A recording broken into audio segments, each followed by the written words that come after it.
దేవుని యొక్క వాక్యము మంచిది. What is spiritual fresh air? మరి ఆత్మీయ తాజా గాలి ఏంటి?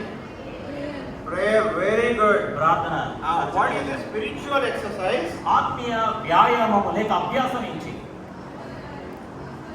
వీటి ద్వారా మీ యొక్క జీవితంలో ఆత్మ సంబంధమైనటువంటి ఆరోగ్యాన్ని Any parables? ఆ యొక్క ముఖాన్ని అద్దంలో చూసుకుంటే, If you have really spent quality time with God, your face and your heart will be bubbling with joy and your face will be radiant. It is showing forth the God's fullness and God's glory. మరి దేవునితో నాణ్యమైనటువంటి సమయాన్ని నువ్వు గడిపినట్లయితే మరి దేవుని యొక్క ప్రేమ చేత నీ యొక్క హృదయంలో ఎంతో సంతోషము కలుగుతుంది. తద్వారా దేవుని యొక్క మరి ప్రకాశమును తర్వాత మహిమను నీ యొక్క ముఖము ద్వారా నీవు ప్రతిబింబించగలవు.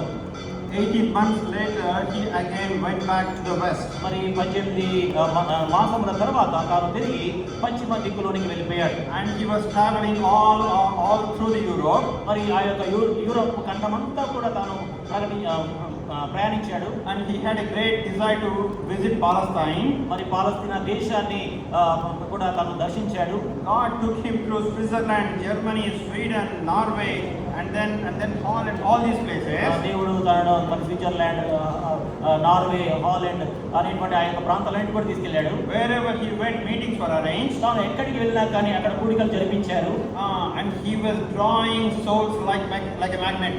మరి ప్రజల్ని ఒక అయస్కాంతం ఏ విధంగా ఆకర్షిస్తుందో ఆ విధంగా ప్రజల్ని తన యొద్దకు ఆకర్షించేవాడు.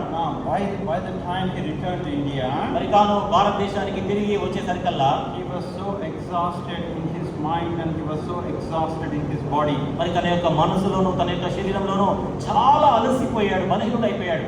He got sick. తనకు రోగం వచ్చింది. But he wanted to continue his long journeys. అయితే తాను మాత్రము సుదీర్ఘ ప్రయాణాలు చేయడానికి తాను ఇష్టపడ్డాడు. And he always had this calling of the Himalayas and the land that is far beyond Himalayas, the land of Tibet. మరి ఎల్లప్పుడూ కూడా ఆ యొక్క హిమాలయ